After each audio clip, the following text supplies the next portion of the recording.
What's the bread and circus thing, right? Like in Rome, right? When everything was kind of collapsing, they still just had the gladiators going, the Colosseum. Yeah. All right. Assalamu alaikum. Peace be upon you all. I pray everyone is doing great. Welcome back to our first session of our Islam 101 class, because last week we had graduation online, so we didn't have a session in person. So I want to thank you guys for taking time out and joining us, a small intimate group here, but this is really good for our class. And slowly, God willing, this will be building. For those that are streaming online, we have a number of people that'll be online streaming. Feel free. We'll say yes, assalamu alaikum, hi to you guys. We miss you all. Slowly, as we start to, more people want to be more comfortable. We respect if you want to stay home or you want to come in person. Either way is totally fine. Just reminders for myself and everyone here on site. If we can all just remind ourselves to keep our face masks on. Of course, I'm speaking, so the one who's speaking, they don't have to wear it. But we want to make sure we cover our nose and our mouth and make sure we maintain our 6 feet of distance at all times as best as possible. For you folks at home, you can, of course, enjoy it, not wearing masks and just kind of being at peace, if you will, there. We are here as well, inshallah, God willing. So with us today, we have our dear brother, Jesse Maroney. I think some of you, if not most of you, know our brother, Jesse Maroney. Brother Jesse is part of our prison ministry program, our prison outreach program called Link Outside, where we actually communicate with our brothers and our sisters inside prisons and jails via pen pal system, via visiting them. And we have a California Islamic University, our CIU, which we also have inside the prison system as well. And I'll ask Jesse at the tail end of conversation if you can remind us about some of the services of Link Outside. And for information on that, you can go to linkoutside.com, or you can see myself or Jesse, or you can email us. Secondly, for those that are online, if you have questions per the topic, feel free to input them on the chat box, and then we'll go ahead and I'll get those questions over to Brother Jesse. Since we have a small intimate group here, if it's okay, I would just first ask everyone to just briefly introduce yourself, your name, and how long it's been since you've been a Muslim, or if you're just checking out the class to learn a little bit more, maybe just 1 minute, and then I'll pass the mic around so everyone can hear, and then I'll pass the floor, the mic over to Brother Jesse. Adolf, I'll start with you if it's okay. My name's Adolf Masua. This is a week and 2 days since I've said my Shahada. MashaAllah. Thank you. Good. Assalamu alaikum. My name is Muhammad Idris. Was born Muslim, thank God. Alhamdulillah. You're supporting us and coming in just to learn more.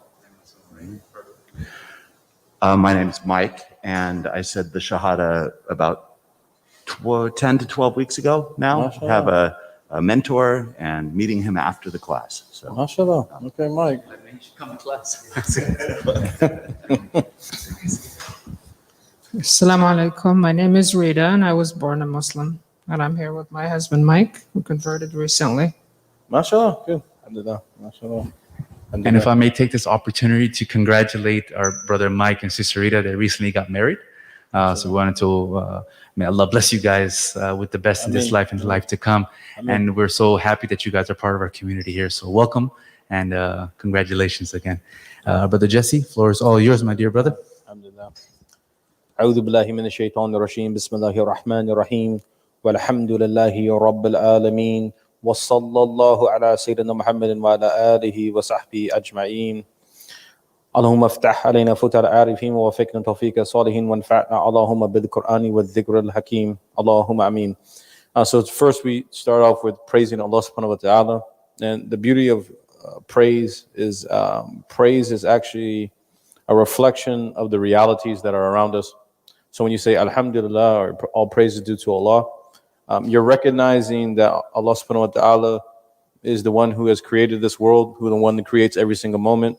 And also to all the beauties and the bounties and the majestic things, whether they be constrictive or expansive, you recognize that that's all coming from Allah, right? So when we praise Allah subhanahu wa ta'ala, it actually elevates us. So it's a very good thing. And also too, when you begin with praise, what happens on the spiritual level is that the angels begin to come. And so angels are not just like, beings with wings. It's a lot different. That's just one thing, but also to light. And they bring knowledge, they bring understanding, they bring sakina, they bring tranquility, they bring harmony to oneself. So it's a beautiful thing that begins to happen. Actually, when we talk about sacred knowledge like this, especially for the new Muslims, when you come into circles like this becomes what they call gardens of paradise. So you can begin to rise and elevate and begin to change your internal state, and also to just your awareness. It's really an amazing thing. So we begin by praising Allah, and then also too we send salutations and peace and blessings upon the Prophet sallallahu alaihi wasallam. And one of the reasons why we do that is because he is our guide. He is the perfected one. He is the last of the messengers. And also too, when you send peace and blessings upon him, it actually comes to you, because his job was to be a mercy to the universe, to humanity. So that prayer upon him actually just benefits you. So it removes sins, it elevates you in spiritual ranks, and also too, there's 10 special blessings that only Allah knows that he gives you. So it's a very good thing. And also too, I asked that Allah open us up to real, true experiential understanding, and that Allah allow us to have providential guidance, and that also too, he allow us to really deeply, truly understand the Quran. Okay, so alhamdulillah. So that just to give you a little example. So today, alhamdulillah, my name is Jesse Maroney. I converted to Islam, 2007, I think it was, in the midst of a 12-year prison incarceration. So it was a pretty wild time. But alhamdulillah, it was really the best thing. Be honest with you, that incarceration for me was the best thing that could have happened in my life, that introduced me to Islam and completely flipped how I perceived the world. And alhamdulillah, then from there I came home in about 2012 and come to study Islam out here, and then I've gone to Turkey, Morocco, and a few other places. So alhamdulillah, so it's been an amazing journey. There's a lot of things that I've learned through the course of my Islam, right, that I would like to share with you guys just a little bit from this text today. And a lot of it is what my teacher would say, is that there's a beautiful verse in the Quran. I've mentioned this many times, and it's always something to reflect upon. We hear this a lot of times when people pass away. People will say this: to Allah we belong, and to Allah we return, right? Inna Allahi wa inna ilayhi raji'un. To Allah we belong, and to Allah we return. Not something that's utilized, again, like I said, a lot of times when people pass away, but also too, this has a bigger context. It signifies that we're all on a journey back to Allah, that we were created by Allah in a certain form, that we're placed in a certain position in this world, such as like when you were born to your parents in a certain place and things of that nature. You don't really have a choice about that, but there's a wisdom that's underlining the whole situation. And so the more that you settle into that, the more that begins to open up in your life. And the more that you begin to adapt yourself to the conduct and character that Islam promotes you to go to, the more that your life begins to be in sync with the harmony that's there in this world already. Sometimes it seems chaotic, but there's actually a harmony that's going on. Things are going as they should. Even when things are in a unjustful realm, or they're done with injustice, still the outcome of that injustice is going the way that it should. And so it's supposed to wake us up and do certain things. So there's always this beautiful harmony that's going on. You know, if you just sit back in your life sometimes and just go home and sit out on the porch, or just listen to the birds and things, you'll hear the harmony, right? It's there. But a lot of times we have a lot of noise in our life, right? So, alhamdulillah. So there's 10 principles on this journey of life, the spiritual journey, which is our life. Okay, so there's 10 principles that a great imam named Imam Ghazali, radiyallahu an, may Allah be pleased with him, put down. Okay, so I'll go over these 10 principles. In the top of the section, which you see, like I give you the first one, right? Is the first principle is intention. I just put that down, but actually the whole explanation is his first principle, right? But you can just, if you want to just kind of simplify it, just intention, just to remember, just so that you can memorize these yourself and think about it day to day, right? And one of the things that I always encourage, especially, you know, me as a non-Muslim at one point, I used to watch sports a lot. I used to love the Boston Celtics, football, you know, Pittsburgh Steelers and the team, things of that nature, right? Baseball, right? Cleveland Indians, even though they never can win anything. These types of things, right? But one of the things that you'll see a lot of times is that the same principles that makes an athlete amazing is the same principles that you can find with becoming a spiritual giant, becoming a good Muslim. It's the same. You find the same principles. There's many correlations between the worldly life and otherworldly success. It's many correlations. And also, too, the beautiful thing about our Islam is when you begin to do both of these, you gain benefit in both. For the athlete, it's just benefit for the materialistic. Once their career ends, if they didn't transfer that into some character and a proper belief of God, then it doesn't go anywhere. It just stays there. You know, and there's many athletes that we see, and unfortunately, it's a reality, that have great principles on the court and great principles with practice. But when it comes to their actual life, it doesn't transform, it doesn't transfer. And so then you get people who say, well, they never supported this and they're this and that, they're only that, so we want to have both balance. One person that you never hear about, right, in a negative sense, I've never heard anybody about Akeem Olajuwon. It's a very interesting thing. Like, you don't hear anything, and he was fasting during Ramadan, playing in the NBA finals, a lot of different stuff he did. They mentioned he stopped to make salat. He would do a lot of different things that most athletes really don't do, so anyways, the first principle is intention, right? And so he says, have a sincere, unwavering intention. And the Prophet Muhammad ﷺ says, each person is rewarded for what they intend. Innamal a'malu binniyati. You get what you intended, right? This calls for determination in the heart to continuously act or abstain from something only for God's sake. A sign of having sincere intentions is one does not change his resolve for fleeting reasons. What is done for God, the truth, should not be forsaken to please his creation. Now, this is very deep, obviously, right? But I just want to hone in just on one aspect real quick, or just one point, is that intention is a very important thing. Even having things intentionally, right? Even when it comes to instilling confidence, having some emotional balance. Even in psychology, they'll talk about having an intention, knowing what you're doing, knowing why you're doing it, right? And then obviously for us, we want to always connect it to something, right? So, like, say, give an example, right? If you intend to do something for somebody, right? Well, that's going to have a limit, because if the person's not pleased, then it disrupts everything that maybe you intended, right? Or it just has a limit. It only goes to that place. That's it. I did it for that person, for that reason, to make them happy. Well, maybe it didn't make them happy. So where does it go now? That's as far as it goes, right? So we always want to connect our intentions to the unlimited, to Allah. You always want to connect that intention. And then from connecting that intention to Allah, then principles and rules and regulations, or I should say just principles and guidelines, will help you bring it into this world in the best way. So he'll get into that after. But doing things for Allah. Now, the beautiful thing is the more that you intend of good and connected to God, the more that will open up to you. That's another promise from Allah subhanahu wa ta'ala. Allah will always provide. The more that you're conscious of him, he'll always provide a way out. He'll always provide things in your life. Like right now, especially as you're new Muslims, having big intentions, very unwavering, big intentions to be the best person that you possibly could be in this religion, just in life, in our way of life, because it's a whole life thing, right? Having that intention, then Allah will begin to send you people. It's a very beautiful thing. Like, this is the first start of it, right? And maybe even in the marriage, there's a lot of things that you've seen that, just start to happen. But having the intention connected to God brings about a whole different help.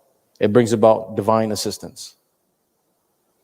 And then see the other part of this, right? Of this part that the Prophet ﷺ said, each person will get rewarded for what they intend. And there's other hadith that every action is judged by intention, and you'll get what you intended.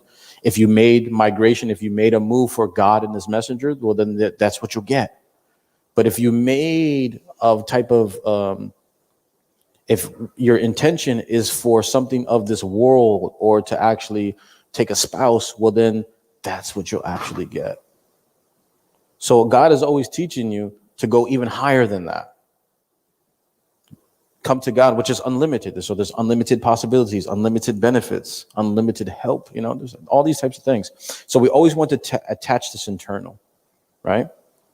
You always want to attach this thing here, this intention. Like, what are you doing for? And becoming conscious of our intentions, right? And you could turn your whole life into this. That's really what it's about. And it makes it even more amazing. It doesn't take away from the experience with the person. It doesn't take away from the beauty of that individual person and the beautiful worth that they have, or the beautiful worth in their experience. It actually elevates it. But it's just becoming conscious of the intention, actually knowing our direction, where we want to go. Right? Okay. So that's one thing. So first is intention. So the first part is then, and purely doing it for the sake of God, right? This calls for determination in the heart to continuously act and abstain from something that only for God's sake, right? And so then he gives a sign of having sincere intention, then it doesn't resolve. So you want to have a firm intention. Okay. Second, working for Allah alone, right? Working purely for God without partners or associates. The Prophet ﷺ said, worship God as though you see him. But if you do not see him, know that he sees you. A sign of working purely for God is to not accept anything except the truth, and to see everything else besides the truth as vain and fleeting. Right? So one of the things that is we're always looking for truth in our lives as haqq, right? Truth. It's even a very powerful word in Arabic, haqq. Right? It's like deep. We're always looking for that deep truth and that thing that's actually, and one of the things they say, the truth will set you free, right? And that's the reality. It will set you free. Anything outside of that, right? Like even like if you ever lied in your life, which we all have at some point, right? You know, I think I took that as a profession at one point. You know, you find that you never have any peace within it, right? It's even like lie. You have to cover up a lie with another lie and then hope that lie doesn't get exposed, because then you have to do another one. And then you got to twist it just a little bit more and then put something else in place to cover that up, right? And it just becomes a whole cover up. And then finally, at some point when it gets exposed, then everything that you've built to cover it up, to try to make yourself look at a certain level, just breaks down. And you're back to square one again. That's the same thing with anything that we do. We always want to be within truth, right? So we were just talking about certain things that go on within our economic system, right? You know, Allah subhanahu wa ta'ala tells us certain things in the Quran when you read it, like riba, interest. He says, do not come anywhere near it. Or don't do any, like if you do this, if you partake in this type of economic system or this type of transactions, you wage war on Allah and His Messenger. That's what it says. It's a very, very deep statement in the Quran. And we can see just in general how interest has caused compound layers of oppression in this world. Just what it is. We're always seeking truth though. So that's a very false way and a very devious way of doing business, right? But we're always seeking truth. And this has profound effects in this world and hereafter. One should also beware of falling into doubtful matters. The Prophet ﷺ said, leave what is doubtful for what is not doubtful. Clear, trying to be clear. One of the beautiful things about Islam that I've seen in my life, it brings clarity. Even if I don't act upon it, when I go back to it, I say, wow, look how clear this is. It just made it so clear for me. It always will bring clarity, right? So again, having the intention, working for God alone, right? And like I said, this doesn't mean that you don't, have good relations with non-Muslims, stuff like that. That doesn't mean any of that. It just means in your intention. Like if you're talking with somebody, what's your intention? Your intention can be purely for God, and I would like to just have a good conversation with them and smile and get some information from them. That's all part of it. But it's just linking the intention. Like if I'm here just to, boost myself, and then I'm on the live stream, and then I hope that Jamal really likes my talk and this and that, and he'll give me some biryani from home. Well, then that's what I'll get, right? But if it's something deeper, then when I transfer it into the next world, I'll see it there too. It's infinite. It's amazing. So next one, third principle. Align one's desires with guidelines and rules of the Islamic law. So this is what he says. This is another little gift that he gives. Be patient in times of hardship and difficulty when struggling with personal desires and avoiding sinful acts and pleasures. Whoever practices this regularly reaches a state where he is in, or she is in, his sleep as if they were awake, worshiping. In his mixings or her mixings with people, it's as if they're in seclusion. In his fulfillment is as if he were hungry. In his pride, it is if he were humiliated. And talking to others as if he were silent. And so let me give an explanation of that. What he's basically saying, and he's saying it in a very poetic way, because seclusion is very highly praised in Islam to get spiritual closeness to Allah, right? Like you go into the mosque for Ramadan, people do 10 days itikaf, 10 days seclusion. So you recite Quran, you do salat, you do dhikr of Allah, you reflect. All these things are very highly praised, right? Mixing with people, right? It's promoted with inside of us, period, like when mixing with people, is to actually have good interactions, not just talking, gossiping about nothing, right? There's always a purpose.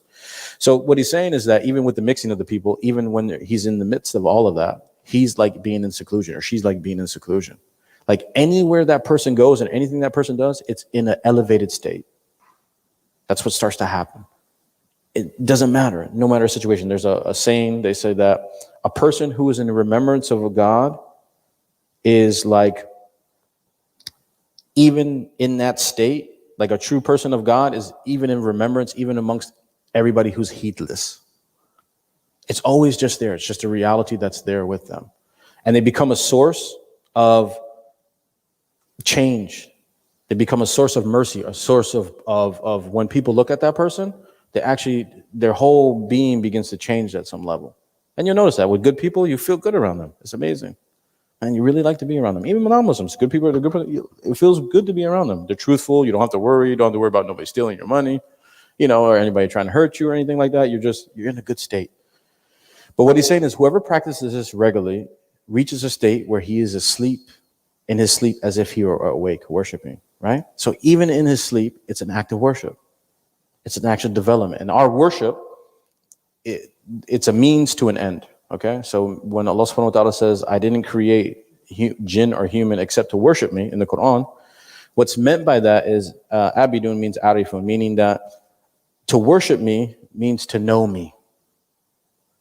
It's not just like that Allah just puts us here and says, here, you got to do this, this, and that, and if you don't, I'm going to throw you into a fire. It's not at all. That's a very, very bad way of looking at it. No. It's actually that Allah subhanahu wa ta'ala here created this whole world for you to know and experience Him. It's really amazing. And there's so much opportunity. It's unlimited. So aligning one's desires with the guidelines and the rules of the Islamic law. And like I said, the Islamic law is very vast, right? First, you have to learn about what we believe in, rules of prayer, those types of things. And then as you begin to get into especially you guys are developing, whatever type of occupations you begin to do, just check it and see if it's in alignment. Like, if you're selling alcohol and things of that nature, well, it's you're going to have to look for a new occupation, and Allah will provide. Allah will provide. Don't ever question that. He will provide. But you're going to have to look at some of these things and start saying, am I in alignment with this? Oh my God, am I selling? Am I doing these things? You have to start to look and see, where does my life line up with the Islamic worldview? And because that's truth, right? So these are things. This is just things that I'm telling you. But you want to align your desires and your guidelines, right? And so, like, one of the first things to work on if you're working on prayer is actually learning the prayer, and then that desire to actually go to sleep early in the morning. Right? And it's time for Fajr, it's 5 o'clock. Oh, I just want to turn over and just go back to sleep, right? Well, that's one of the first things. But from that, it's just like any of the things I talked about. Like, again, you go back to athletics, discipline. What made Kobe Bryant so great? I can just tell you one brief story. He had a personal trainer. He actually most of them hire personal trainers to get weight training and help their shots, stuff like even Michael Jordan and all these guys, right?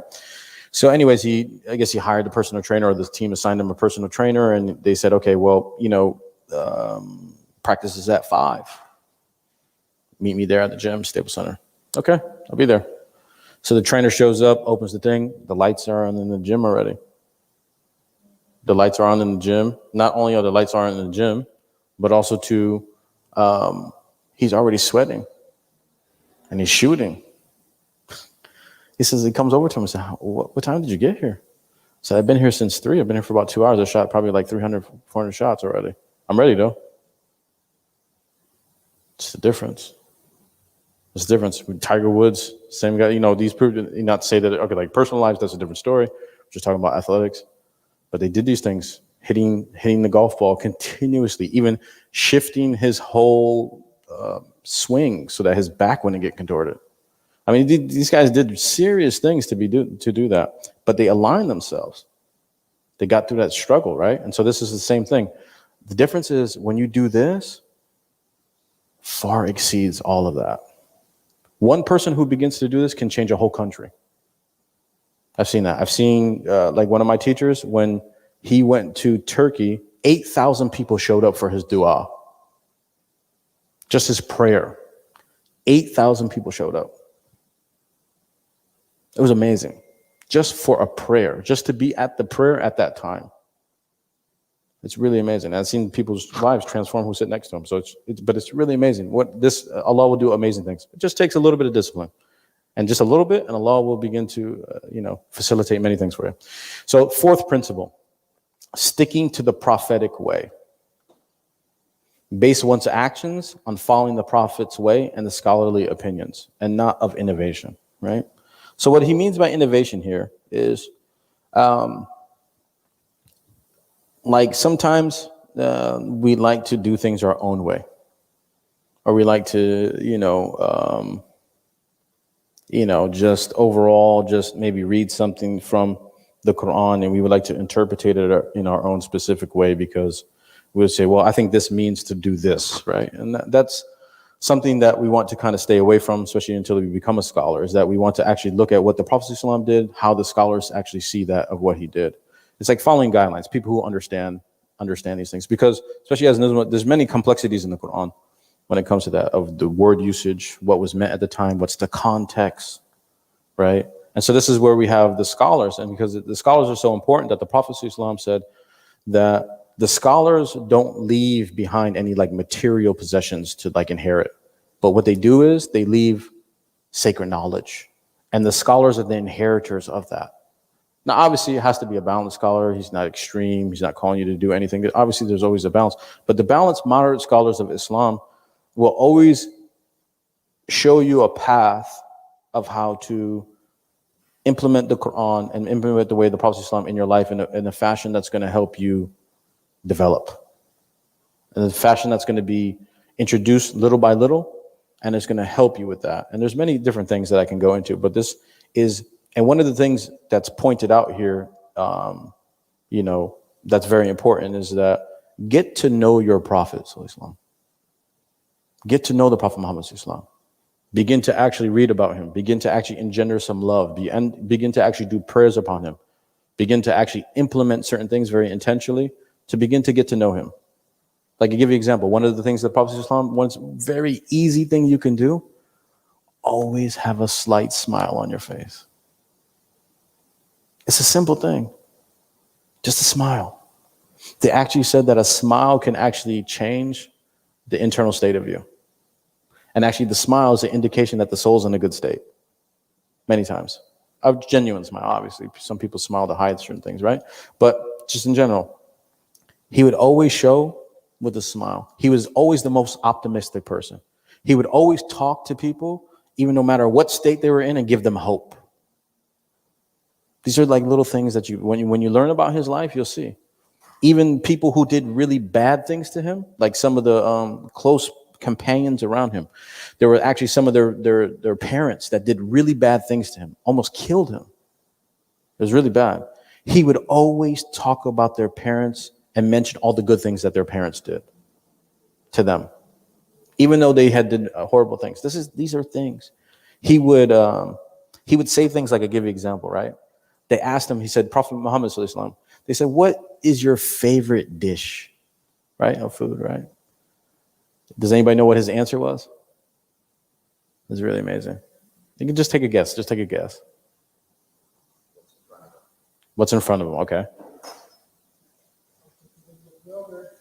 Okay. How about you? Okay. He said the one with the most hands in it. The one partaking in it. The most people are in it. The most people are involved in it. The most people are in their plate. Look at that. Isn't that amazing? It's amazing, right? He would even take out times and moments to show people things in very, very rough moments to bring more mercy into the situation. Like there was this one lady that I think it was like after one of the battles, and she had lost her child. She couldn't find the baby. Right? It was a very dire situation. She couldn't find the baby. He stopped and had the companions actually look at that. Right? And she grabbed her baby and she found it. And he said to his companions, he said, do you see that woman with the baby? Do you think that woman would throw her baby into the fire? Look at the teaching moment, right? It's really amazing. Like, because that will stick in your mind. That moment, you just came out of a situation where you had a physical altercation with people, all these complex things. You're trying to go and make a new society that's built upon justice and all these things that are going on at that moment. And he stops and he says, do you think that woman would throw the baby in the fire? And they say, no, like never. He said, Allah is more merciful than that to throw his servant into the fire. Very powerful. Look at his mind. Look at it. You could tell he's guided by Allah. It's amazing. But just his mind. They said that, he would just be very playful in the house and joke truthfully all the time. Just amazing things I would do. When you see his character, you see how he's guided, you know? So just something to think about. All right, number 5, principle. High ambitions. Have high ambitions and do not procrastinate. It is said, do not leave today's work until tomorrow, because actions are built on each other. And whoever is content with a lower status will be deprived of a higher one. So have high ambitions. Don't deprive yourself of thinking high. One of the things that the Prophet ﷺ said that he relates like directly from Allah is called a hadith qudsi. I am what I am in my servant's opinion. So have a good opinion of Allah. Have good high ambitions that you guys can become amazing people in this life and whatever that you do in your occupation, in Islam, whatever. Have high ambitions. Conform to all the other principles, but have high ambitions. And don't ever think that you can't get out of certain things. Right? Don't ever think that you can't get out of certain things. Don't ever be trapped by that, right? There's a quote that I just want to say very quickly because we have to get through the other principles, but I thought this was an amazing quote by a scholar. And it's really something to reflect upon. But it was on Instagram that I actually saw it. Because I have a couple, so. This is what he said. I thought this was really powerful. He said, if I focus on my expectations, I am trapped. If I distance myself from expectation, I am free. When you put attention to what you should contribute to, you become strong. When you put attention to what you want to get, you become weak. It makes you powerless precisely because it delivers you in the hands of the other. You account for what happens to you on the basis of what they are doing to you, rather on what you are doing to them, right? So I thought it was really powerful, just not being trapped in, sometimes we put a form and an expectation around things, right? Sometimes we think if it only has to be done this way, or only can be done this way, or we can only get to that place through this, right? And it's not always necessarily true. The job that has the higher pay may not be the thing that brings you peace. The bigger house may not be the thing that brings harmony to your marriage. The kids arguing back and forth with you is not just because the teacher at class. Maybe it's you at home, right? These are things, but not just being trapped in that if it's this and it's that, but allowing yourself, obviously have expectations, obviously have goals, have ambitions, but always leave that little window or that door open that Allah subhanahu wa ta'ala may bring it in from another way. It may just happen.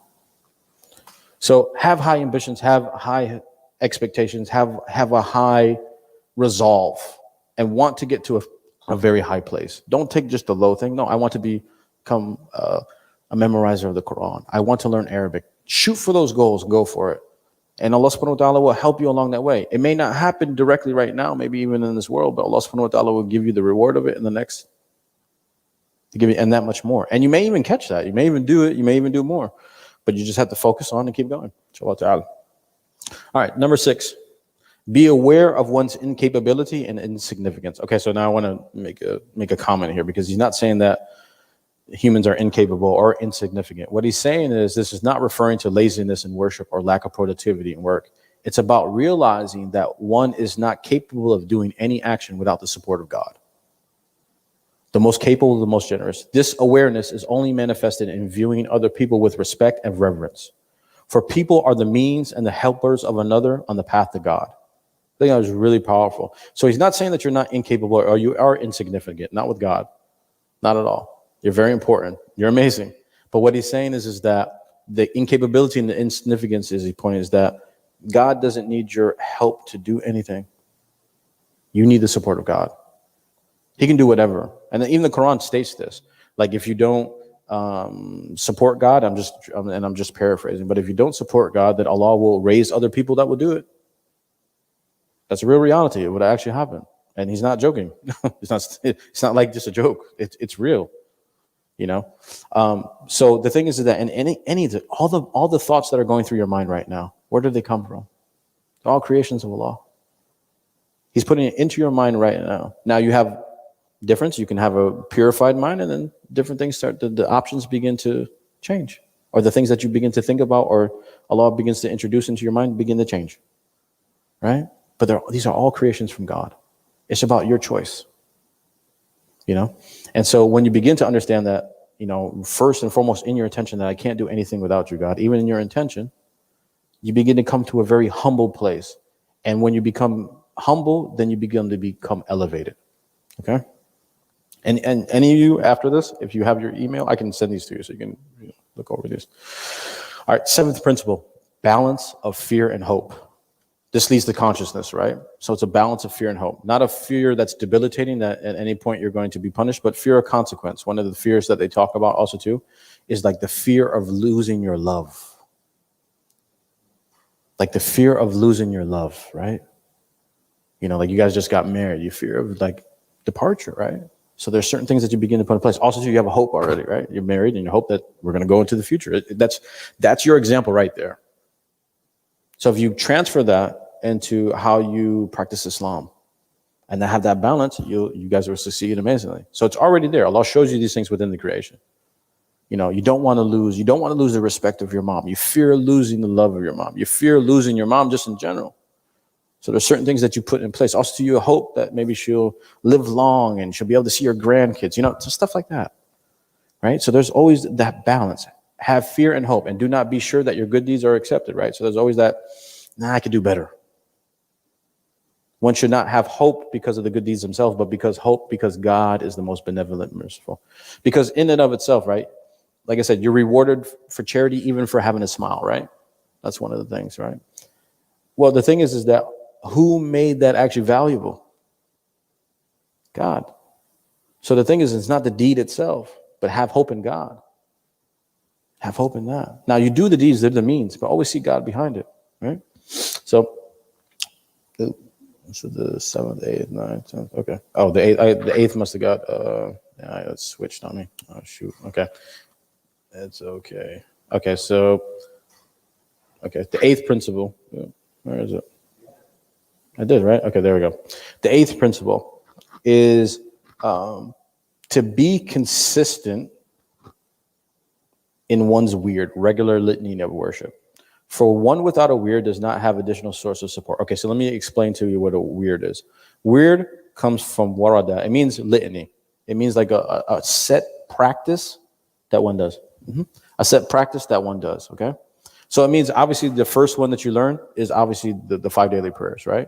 But there should be, like, you should begin to, after you learn your prayers and all that type of stuff, there's like little pamphlets sometimes, and if anybody has a question, I can give them one, but like little actual acts of devotional practices, right? Like sometimes there's certain du'as that the Prophet ﷺ, or there's certain supplications that the Prophet ﷺ would say when he would get up in the morning, right? You can begin to learn those little by little, maybe one or two, right? But you make it a regular, consistent practice, maybe one in a day, one at night. And then you begin to build upon that, right? There's some people who finish the Quran every week, reading the Quran every week. There's some people who finish every 3 days. There's some people who finish twice a month. There's some people who finish it once a month. There's some people who finish it once a year, right? So there's different practices that people do. The Prophet, peace be upon him, sometimes after prayer would say, Subhanallah, Alhamdulillah, La ilaha illallah, you know, different things. So, but it's like regular exercise, right? If you want to develop in your physical skills or in any practice period, right, you have to do regular routines, right? If anybody's an archer or anything, they go out all the time and do archery. Period. Just in general, like I said again, look to any athlete. You have to have a regular practice. Same thing with consciousness of God. There has to be just a regular practice, a routine of continuously repetition to remind you and to open up your consciousness to it. It's just what it is. So this is why he says, with a weird or with a regular litany, the soul opens up in public and private and becomes more mindful of the rights of others. It increases in love and hating for others what it loves and hates for itself. Also, having the weird or having the litany makes one work more for God in order to please him, just as a person who loves that God does for him what he finds pleasing. So it's just a natural thing that begins to develop. And anybody who does this practice can really understand that. It's just a natural thing that begins to open up in the soul. Okay, and so the next one, we get into the 9th principle. 9th principle, be highly aware of your actions. Be constantly observant of your actions and do not stray away from the remembrance of God, even for a blink of an eye. And this takes development, guys. So this is not something that you expect it to be right now. But it means that basically incorporate in all your actions and everything that comes into your heart, does it come in line with the remembrance of God? right? And this is all they said. This is practice. It's not like you're going to get it today, but it's something that is really achievable, and it's really amazing the product from it, the fruit from it. For one who is always observant of his heart for the sake of God and does not let other than God enter it, his heart besides God, is one who has truly found God, right? And he says this is the experience by Imal Yaqeen, which is certain knowledge. This is manifested in seeing God as the enabler or the mover of everything that remains still or in motion around us. One's mindfulness then increases from there until it recognizes that God is the sustainer of everything. So his interaction with the creation is characterized by the best of manners. So this is what starts to happen. When you see Allah in your whole life, in the whole situation, then you'll have the best of manners. Exemplifying the Prophet ﷺ said, my Lord taught me good manners and he gave me the best of manners, because he was the most aware of God, right? So, and the last one, knowing your role in the moment. That's what I put. That's what I put in. Knowing your role in the moment. Know what one should be occupied with, both internally and externally. For whoever thinks that he is not in need of obeying God is a broke man who is in opposition to God's word. So just to give you a little commentary here, just to sum it up, what he's basically saying is there's a hadith of the Prophet ﷺ that says, like the measure of one's Islam is that they leave what does not concern them. Like, know your role in the moment. Know what your position is. Contribution, like I mentioned in the quote, right? It's like, what am I contributing to the moment? What's going on in myself in the moment, right? And so these are things that, like I said, these are higher levels of consciousness, but knowing your role in the moment, knowing your position, knowing what you can contribute. How can you help, right? It's very amazing. Sometimes mercy is actually just being silent. Sometimes it's just giving a smile. Sometimes it's walking away, actually. Sometimes it's putting something down and coming back for another day. There's different ways. And we could go very deep in this. And actually, this is a very lengthy subject. But I just wanted to give these 10 principles, inshallah ta'ala. I thought they were very good. And especially just working on first, just actually being conscientious about your intention. That's the first step that you can really be. And then building upon that. But once you become conscientious, I'm actually really aware of my intention, what I'm intending. That's very powerful. Okay, so alhamdulillah, are there any questions that we may have? I don't know if you got any. You want to go from the class first or back there first, or what do you want to do? Perfect. Thank you so much, Brother Jesse. We appreciate it. Great discussion here. So let's go ahead and open up the floor for questions. Of course, if anybody has any questions here on site, most welcome. And also anybody online, if you have any questions, feel free to submit them via the chat box, and I'll go ahead and ask it on your behalf. Or if it's a question you prefer to just WhatsApp over to me, you guys have my WhatsApp as well. I can go ahead and ask that on your behalf as well.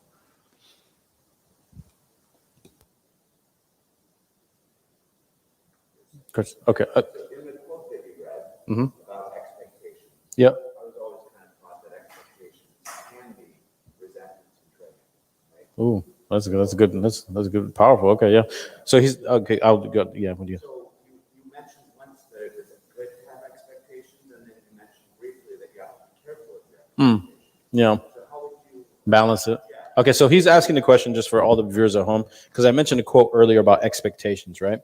And he said that I mentioned having expectations, but be careful, right? And so what I'm trying to say is that there's certain things that we can kind of expect in life, right? Like if I pour water on the plant, most likely if there's a seed there and the water is clean, it's not alkalined out. I mean, it's not, the acidity is not really high and there's nutrients in the ground, that inshallah ta'ala, God willing, the plant may grow, right? So that's an expectation to have.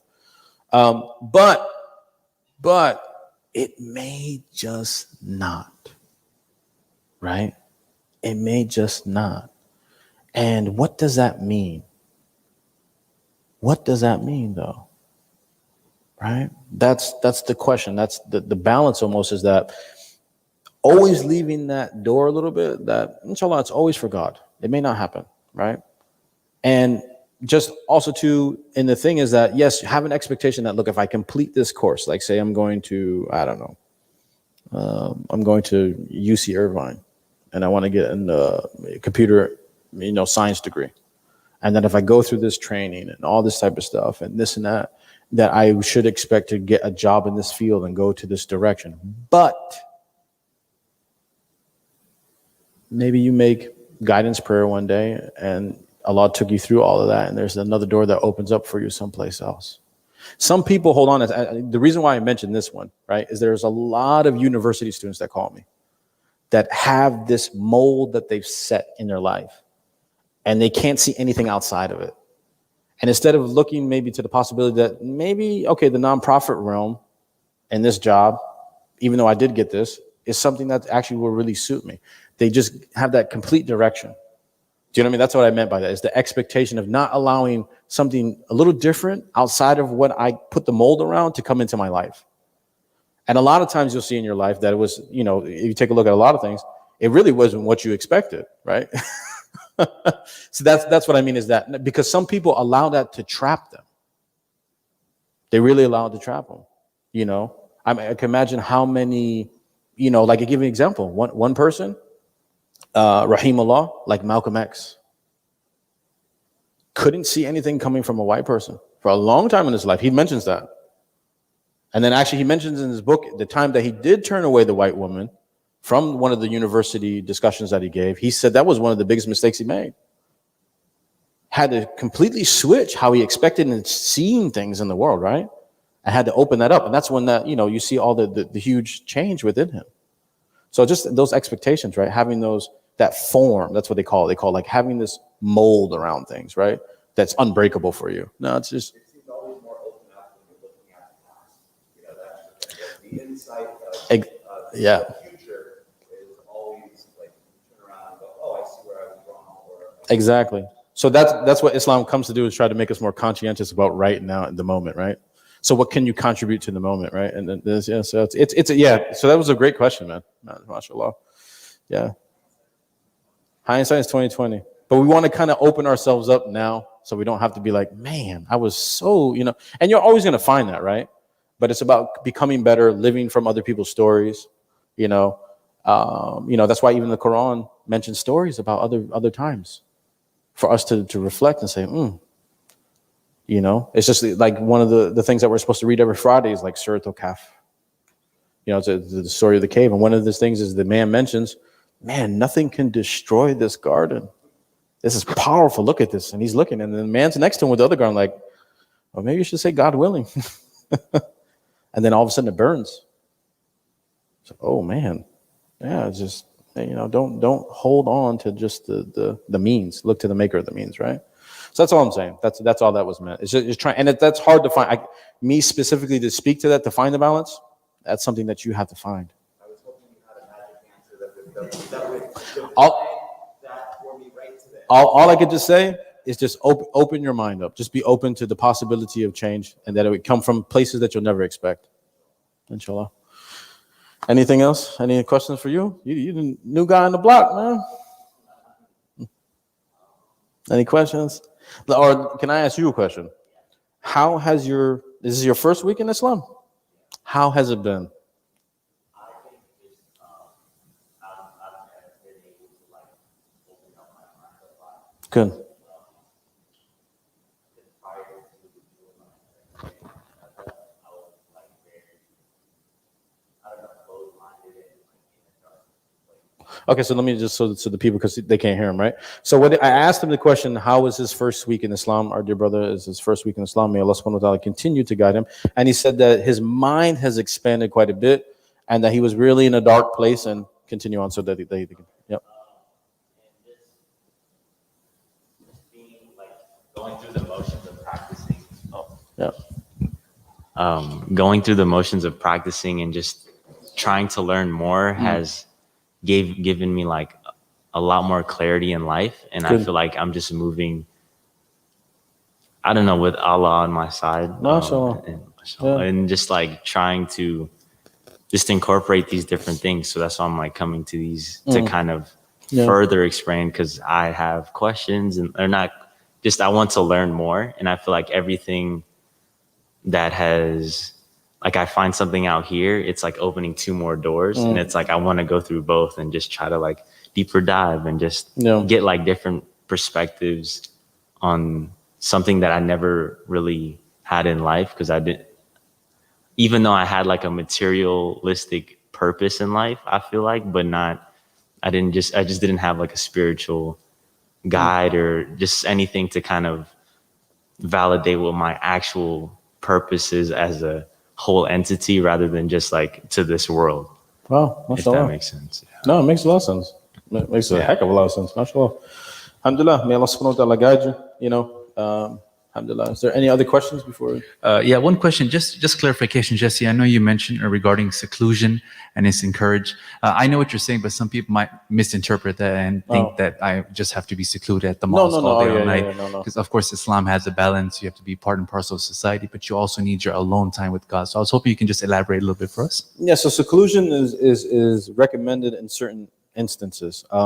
Actually, I give you an example. There was a companion of the Prophet of Islam, I think it's either attributed to Ibn Umar radiallahu anhu or Ibn Abbas. But the moral of the story, or the point of the story is very true. He was actually in the mosque in seclusion, right? And there was a person outside that had a question. And they were a little bit contentious about actually inquiring to go get him, but somebody went and got him for the question, and he came actually out of the seclusion, which is highly rewarded, huge rewards, and spoke to that man. And he said, like, I didn't mean to like get you out of this seclusion, like I didn't want to do that. And he actually mentioned, he said that it's like a higher reward to come and aid one's fellow human being than to stay in seclusion, like in the mosque for like the rest of your life. Like there's a balance. All right. So, and one of the things that Islam has come to do is actually bring healing and bring peace and bring, sakina and tranquility and a lot of different things to the human being. And one of the highest things that we can do, like he was saying, actually, Jamal mentioned, is like being part and parcel to society. And also to one of the highest things you could do is actually do service to others. So the whole piety thing about that's for a moment to have your alone time, to gather yourself, to, get maybe deep into reflection. But at some point or another, we interact with society, and actually we interact with society more. And so it doesn't mean that you're any better, or also those are things actually that, just like you have a life coach or you have like a personal trainer, you should ask like a sheikh, or you should ask a scholar, is it even appropriate for me to do this right now? These are things to do. So seclusion, like I said, is a highly praised thing. And even what Imam Ghazali is saying in here, that even when he's amongst people, it's like he's in seclusion. So his interactions are helping people and benefiting people. And he's still getting the reward of being in seclusion, because that's how much he's benefiting people, because of the remembrance of God that's been enlightened in his life, or lighted up in lit in his heart, I should say. I'm sorry. Is that good enough, Jamal? No, that's perfect. Thank you. Just for clarification, somebody might have misunderstood it, but I know exactly what you're talking about. Thank you. Also, Jesse, if I can have you, if you don't mind, my beloved brother, talk to us a little bit more about Link Outside and the services. No problem. Because this might be the first time it's being introduced. Yep. So, alhamdulillah, my name again is Jesse Maroney. For the people who are just maybe signing on right now, inshallah, you guys will watch the recording later. But also to the program coordinator for Link Outside, which is our Muslim prison outreach program. We do. Before COVID, we did in-person visits. We do programming, such as like teaching Islamic classes there and self-help programs.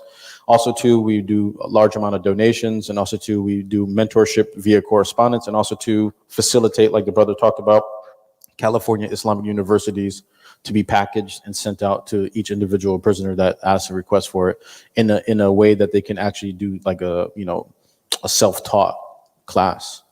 So alhamdulillah, we've been doing this. I've been doing it for about 4 years now, and our program has really taken off. We have about 1,000 people on the contact list. We're probably reaching out to about 37 different states, if not more. We actually just got our first letter from Puerto Rico the other day. So one of the federal correctional facilities there. So we do need contributions, donations. We do need help, and anything that you would like to help. You can always go to Link Outside, look it up on Google, and go to our website, and you can look at what we're doing. You can also contact me. You can contact Jamal to contact me. You can, if you have any questions or would like to sign up to see how you could possibly help, you can ask me right directly after class, and anybody who's on the live stream, you can always just contact Jamal, or like I said, go to Link Outside and send us an actual email. We have our own website. We do need help in this. One of the things that I want to reach out to the people on the live stream and also do in this class is we always need help with networking, to not only for more funds, but just in general, just to have more contacts, because a lot of these brothers and sisters are getting out, need job development, need just, maybe a shoulder to lean on, somebody to talk, and also to just in general. And there's actually a lot of reward spiritually, and also to in many other realms if we begin to look into helping these people out, especially when it comes to just the possibilities and capabilities that are out there. And unfortunately, and I'll just leave off this because I don't want to take too much time, but unfortunately, just to be very real, our community is kind of like very lacking in this field. This, alhamdulillah, IOC is one of the ones who is kind of championing it, but just overall, Muslims in prison are a minority inside of a minority many times. Many are African American, many are already that minority in the world, but also to a minority in prison. And so the help is really needed in any way that you possibly can. So not right now, we can't do visits, but there's many other things that we can do. So you can come and ask me about that after. Perfect. Thanks, Jason. And of course, you guys are still pen paling right now, the pen pal system. No, the pen pal is kind of at a, it's kind of shut down right now just because I'll be honest with you, and this is another thing, that it's just the demand is too much and we don't have enough people. Oh, okay. So it's hard to coordinate, but what you can do is, like, if you want to write an article or whatever, or you want to write something period, or you want to suggest something, we can introduce it into like a newsletter or like a standard. But the pen pal back one-on-one, we just have too much of a damn man for it, and it's just we can't fulfill it all. So we kind of don't want to just give a couple people some, and you know what I mean? Got it. Yeah, it's perfect. Well, Brother Jesse, thank you so much. Brother Jesse Maroney from our Link Outside program here, our prison ministry, prison outreach program. We thank you for taking time out and joining us. Great topic, great discussion, and thank you for elaborating on that as well. And great questions from everyone.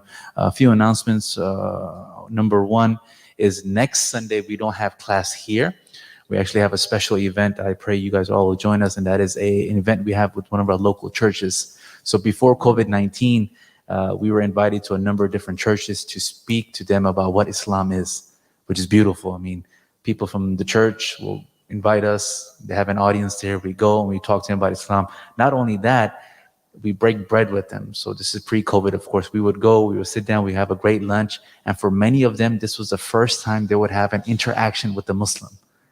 It was amazing. It was such a great time that we had, and a number of different churches. And then we would break bread together. We would go as a group from here, IIOC, and then we would go to that specific church or wherever it is. We would break bread together, and they would even cater halal food for us on top of that. It was amazing, right? One time they even cooked biryani, Jesse. Oh, mashallah. Yeah, I gotta show up. this individual brother in humanity, he went to the store here, Muslim butcher and everything like that. He got the meat, he got his zabiyah halal, he went and made biryani, and he's like, Jamal, I know you like biryani, so I made it for you. I was just like, man, this is really nice, And then we had a discussion, of course, about the similarities and differences that Islam has with Christianity. Not a debate, but just a nice discussion. So we wanted to keep that alive. So we're doing that virtually. So next Sunday, it's going to be at 12 p.m. So we have to move it up just a little bit sooner because they have Sunday service. So right after service, we're going to be online. I will send you guys the link. I pray from your comfort of your homes, you guys can join us because we won't be here on site. It'll be online from 12 to about 1 p.m.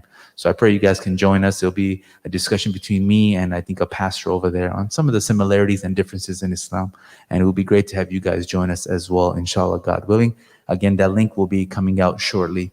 Number two, I wanted to also take this opportunity to welcome to our family here at IIOC and to 2 billion Muslims worldwide. That's Brother Adolf.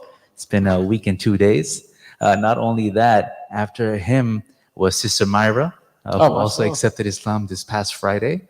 And then literally, today was Sunday, and same Friday, Myra accepted during Jummah after the Friday service. And then in the evening, we had a question and answer session.